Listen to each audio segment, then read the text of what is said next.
Bienvenidos a la explicación de la actividad. De la asignatura de Historia para sexto grado con el tema Las civilizaciones anteriores a los incas, Chavín, Nazca, Moche, Tiwanaku y Wari. En el análisis de las primeras civilizaciones y sociedades del continente americano ya hemos revisado lo correspondiente al territorio conocido como Mesoamérica. Sin embargo, más al sur se desarrollaron distintas culturas que revisaremos en las siguientes sesiones. Ya habíamos tenido un avance de esto en la sección Cuándo y dónde pasó. Como actividad, van a revisar la información de las 5 culturas contenidas en el título y destacar características generales y particulares de cada una. Procuren hacerlo de manera breve. Aquí están esas 5 culturas. Las destacamos en el título y obviamente la información la encontraremos en su libro de texto en la página 68 y 69. Aquí viene la información que ustedes van a revisar para poder resolver la actividad. Una vez que lo hayan realizado, los espero más tarde con la revisión de respuestas sugeridas.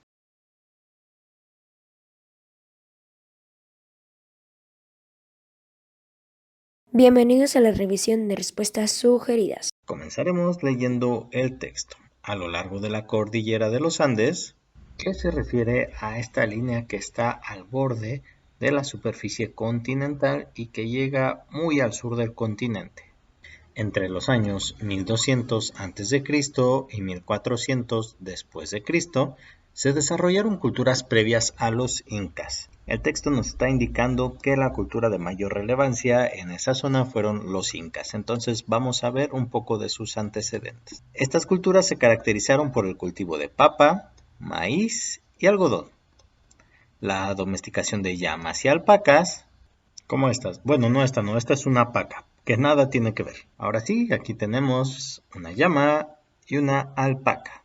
If you speak English, this is a llama, this is an alpaca. Que los proveían de lana y servían como transporte de carga, la producción de cerámica y joyería y la construcción de centros ceremoniales, incluyendo las famosas líneas de Nazca, que son cosas más o menos así. Bueno, aquí está representado de modo caricaturesco, pero todo eso pertenece a geoglifos, que son los que les muestro aquí en esta imagen. Y un geoglifo es figura de enormes dimensiones como la que les mostré en las imágenes, construida en planicies o laderas de cerros.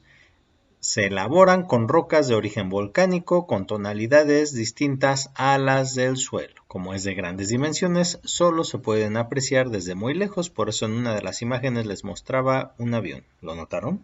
Que para apreciar esas figuras tendremos que verla desde una distancia considerable.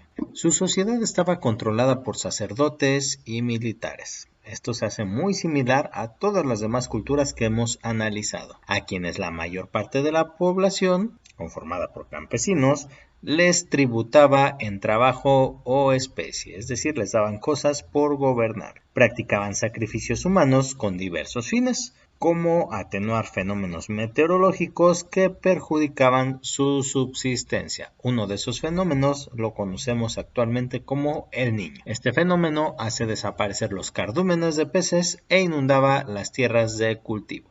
Estas son situaciones generales de las culturas. Vamos a ver qué nos platica de cada una de ellas su libro. La cultura Chavín, aquí está el periodo donde se desarrolló y se llama así por la ubicación que tenía, en donde actualmente es Perú. Se organizaba en grupos jerárquicos.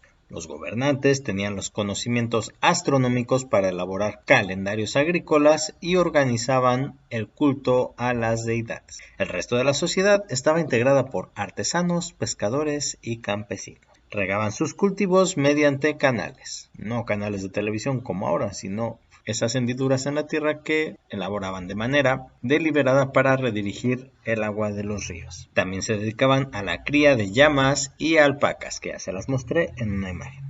Producían cerámica y joyería con metales preciosos. Construyeron centros ceremoniales y estelas con inscripciones. Sus deidades representaban la fauna y la flora amazónicas y consumían en sus rituales plantas alucinógenas con fines religiosos, algo así como que se drogaban.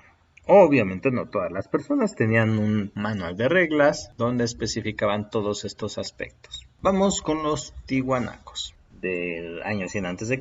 a 1200 después de Cristo fue el periodo donde se desarrollaron.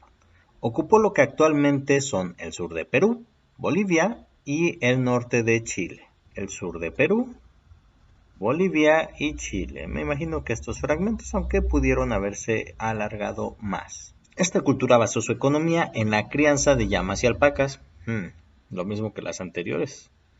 También se dedicó al trabajo con metales blandos como el cobre, oro y plata, similar a lo que hacían anteriormente, al comercio y a la elaboración de cerámica policromada, como la que muestra la imagen. Poli, muchos, cromo, color, muchos colores.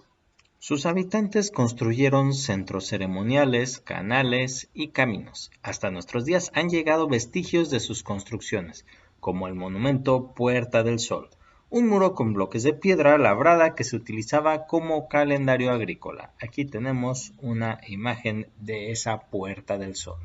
Dentro de las imágenes que nos presenta su libro también tenemos la representación de una deidad con rasgos humanos y felinos perteneciente a la cultura chavín. Aquí están sus pies y lo demás lo tendrán que imaginar. Aquí veo esos rasgos felinos, pero hay muchos elementos que no sé a qué pertenece, como esto que aquí nos muestra. Vamos con la cultura nazca. Se ubicó en la zona sur de lo que hoy es Perú. Sus pobladores se dedicaban al comercio y al trabajo artesanal. Destacaron en la elaboración de cerámica policroma, como la que veíamos en la imagen anteriormente y que también la cultura pasada nos mencionaba. Y en esa cerámica representaban elementos como la tierra, el agua, el fuego, las montañas, el mar y el cielo, a los que les rendían culto. También trabajaron el oro y la plata para hacer máscaras y adornos para la nariz y las orejas, como aretes, por ejemplo. Los pobladores de Nazca realizaron jeroglíficos, no los vayan a confundir, que representaban animales terrestres y marinos, humanos y figuras geométricas. Solo son apreciables desde el aire, ya lo platicábamos un poco, por lo que resulta una obra única en el mundo. Se cree que estos jeroglíficos tenían fines religiosos, pero imagínense todo el tiempo que tardaban y el diseño que plantearon en la elaboración de estos jeroglíficos. Aquí tenemos una imagen de uno en Perú. La cultura moche se ubicó en el territorio que en nuestros días ocupan Ecuador y el norte de Perú. Su sociedad era dirigida por un gobernante que concentraba los poderes religioso y político, a diferencia de las otras que nos menciona, donde había jefes militares y jefes religiosos. Aquí esa persona poseía ambos poderes. Era superpoderoso. Sus dioses se relacionaban con el mar, la agricultura y la tierra.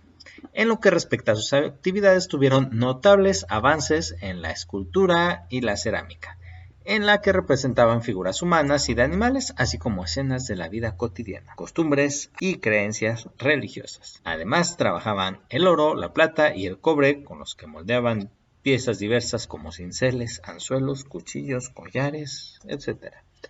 Y comerciaban con otras culturas. Usaron la guerra para extender su territorio y obtener prisioneros para el sacrificio. Muy bien pensado. De esta manera no se sacrificaban sus propios pobladores, sino que sacrificaban a los de otras culturas. Y aquí tenemos una artesanía de un vaso que representa a un guerrero moche. ¿Se imaginan tomar agua en un vaso como estos? ¡Wow! Serían la sensación de todos. Por último tenemos a la cultura Wari, de los años 550 al 900 después de Cristo. Se ubicó en la zona central de lo que hoy es Perú. Esta cultura recibió influencia del Tiwanaku. Sus ciudades estaban amuralladas, es decir, que tenían murallas alrededor y tenían una arquitectura monumental o construcciones muy grandes. Por medio de la guerra, estos personajes conquistaban pueblos de los que luego obtenían recursos. Muy inteligente de su parte, no gastaban sus propios recursos para gastarlos de la cultura cercana. También practicaron la agricultura y la ganadería, además de que construyeron una extensa red de caminos para intercambiar productos con poblaciones lejanas. Algo similar a lo que hizo Roma en Europa. Entonces, a lo mejor en Sudamérica podemos decir que todos los caminos conducen a la cultura Wari. Además de la cerámica y el arte plumario, es decir, que elaboraban objetos con plumas de aves, como estos divinos collares, también destacaron en la elaboración de diversos textiles, como ponchos. No se refiere a una persona que se llame Alfonso. que usaban en su vestimenta y tapices de algodón y de lana de alpaca, en algunos de los cuales plasmaron parte de sus creencias religiosas. Un poncho, aquí lo tenemos, es una prenda de abrigo que consiste en una manta con una abertura en el centro por la que se introduce la cabeza y que cubre debajo de la cintura. Tradicionalmente en México, en algunas partes se le conoce como jorongo, aunque la palabra poncho ha tenido mayor difusión y mejor aceptación, incluso en caricaturas extranjeras donde representan a los mexicanos, dicen que llevan un poncho puesto. Ahora, recolectando parte de esos comentarios, la información les pudo haber quedado más o menos así. Tenemos características generales donde se repiten en la mayoría de las culturas, o al menos de acuerdo a lo que menciona su libro. Tenemos un pequeño escrito referente a la cultura chavín y sus características, referente a los tihuanacos, a la cultura nazca, a la cultura moche y por último a la cultura wari, que no es más que una recolección de lo que estuvimos comentando a lo largo de la lectura. Con esto hemos terminado la revisión de respuestas sugeridas. Espero que este video haya sido de utilidad. Hasta pronto.